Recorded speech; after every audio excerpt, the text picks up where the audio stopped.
এরপর শুনবেন স্থানীয় সংবাদ।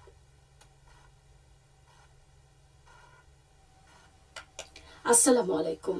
বাংলাদেশ বেতার সিলেট সংবাদ পড়ছি রোহেনা সুলতানা।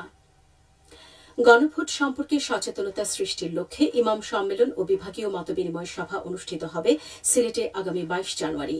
এর মাধ্যমে তৃণমূলে গণভোটের বিষয়ে অস্পষ্টতা দূর করার জন্য মাঠ পর্যায়ের সরকারি কর্মকর্তা, ধর্মীয় নেতৃবৃন্দ এবং বেসরকারি বিভিন্ন সংগঠনের নেতৃস্থানীয় প্রতিনিধিদের প্রশিক্ষিত করা হচ্ছে।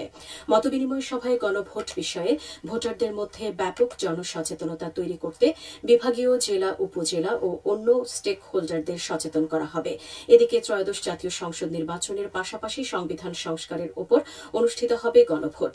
এতে ভোটারদেরকে জুলাই সনদ ও সংশ্লিষ্ট সংবিধান সংস্কার সম্পর্কে নিজ নিজ মতামত প্রদান করতে হবে।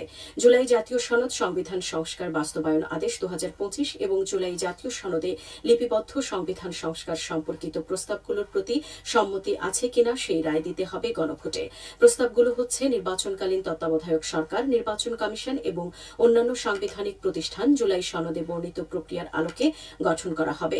আগামী সংসদ হবে 2 কক্ষ বিশিষ্ট। জাতীয় সংসদ নির্বাচনে দলগুলোর প্রাপ্ত ভোটের অনুপাতে 100 জন সদস্য বিশিষ্ট একটি উচ্চকক্ষ গঠিত হবে এবং সংবিধান সংশোধন করতে হলে উচ্চকক্ষের সংখ্যাগরিষ্ঠ সদস্যের অনুমোদন দরকার হবে।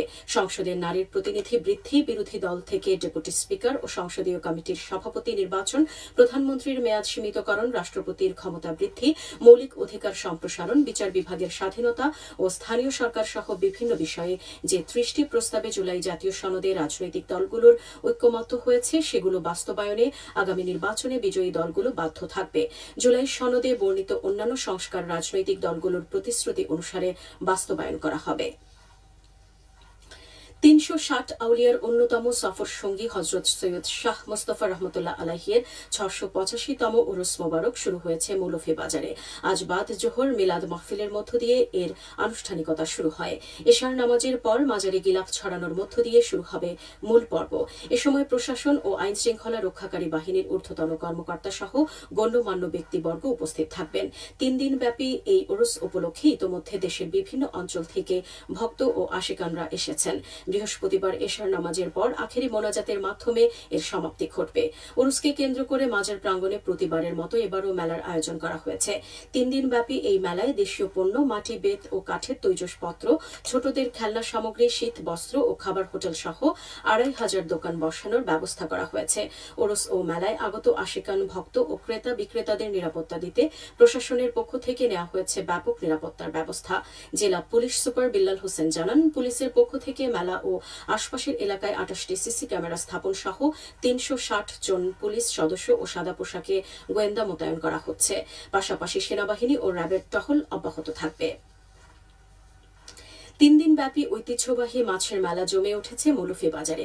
সদর উপজেলার শেরপুরের কুশিয়ারা নদীর তীরে গত রোববার থেকে এই মেলা শুরু হয়। মেলা শেষ হবে আজ ভোররাতে। এবার মেলায় কুশিয়ারা, সুরমা, মনুনদী, হাকালুকি হাওর, কাওয়াদিঘি, হাইল ও টাঙ্গুয়ার হাওর সহ দেশের বিভিন্ন স্থান থেকে মৎস্য ব্যবসায়ীরা বাঘ, রুই, কাতলা, বোয়াল, গজার, আইড় সহ বিশাল বিশাল মাছ নিয়ে এসেছেন। আকার ভেদে প্রতিটি মাছ 6,000 থেকে শুরু করে 1,25,000 টাকায় বিক্রি হচ্ছে। 210 বছরের ঐতিহ্যবাহী এই মেলায় আজ অর্ধলক্ষাধিক লোকের সমাগম ঘটেছে। ইতোমধ্যে প্রায় 8.5 কোটি টাকার বিভিন্ন প্রজাতির বড় মাছ ক্রয় বিক্রয় হয়েছে।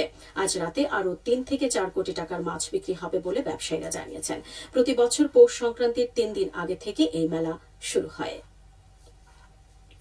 সিলেটের জৈন্তাপুর উপজেলার 4 নম্বর বাংলাবাজার এলাকায় অবস্থিত 2টি ক্রাশার মিলকে পরিবেশ সংরক্ষণ আইন 1995 লঙ্ঘনের দায়ে 10,000 টাকা মোবাইল কোর্টে জরিমানা করা হয়েছে। আজ দুপুর 1:30টায় উপজেলা সহকারী কমিশনার ভূমি পরিরানী দেবের নেতৃত্বে এই অভিযান পরিচালিত হয়। অভিযানে উপজেলা ভূমি অফিসের কর্মকর্তা ও জৈন্তাপুর মডেল থানা পুলিশ অংশগ্রহণ করে। সুনামগঞ্জে শীতকালীন জাতীয় ক্রীড়া প্রতিযোগিতার 54তম আসরের উদ্বোধন করা হয়েছে আজ। পৌর শহরের সরকারি বালিকা উচ্চ বিদ্যালয় মাঠে জেলা পর্যায়ের এই খেলার উদ্বোধন করা হয়।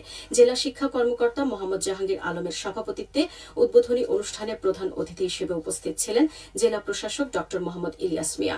এ সময় জেলার বিভিন্ন শিক্ষা প্রতিষ্ঠানের শিক্ষক, শিক্ষার্থী ও অ্যাথলেটবৃন্দ উপস্থিত ছিলেন। জেলা প্রশাসক বলেন, খেলাধুলা মানুষের দৈহিক গঠনের পাশাপাশি চরিত্র গঠনেও মুখ্য ভূমিকা পালন করে। লেখাপড়ার পাশাপাশি খেলাধুলাকেও গুরুত্ব দিতে হবে। সবশেষে আবহাওয়া। রাত 1টা পর্যন্ত পূর্বাভাসে বলা হয়েছে সিলেট সহ পার্শ্ববর্তী এলাকায় আজ কোনো সতর্কবাণী নেই এবং কোনো সংকেতও দেখাতে হবে না।